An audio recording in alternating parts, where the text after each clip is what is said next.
East. David has finished off, polished off 3 pounds and 14 ounces in regionals. We also have Eric from Dallas, driving in from the Northland to compete just minutes ago. He ate 3 pounds, 11 ounces at regionals. And our 4th contestant, Tim Brown, the local from Schaumburg, a.k.a. Gravy Brown. Also known as his partner's in Deep Dish, owner of realty show called Stuff. Tim polished off 3 pounds, 12 ounces in regionals.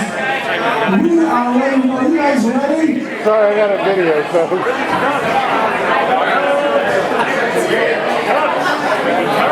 Well,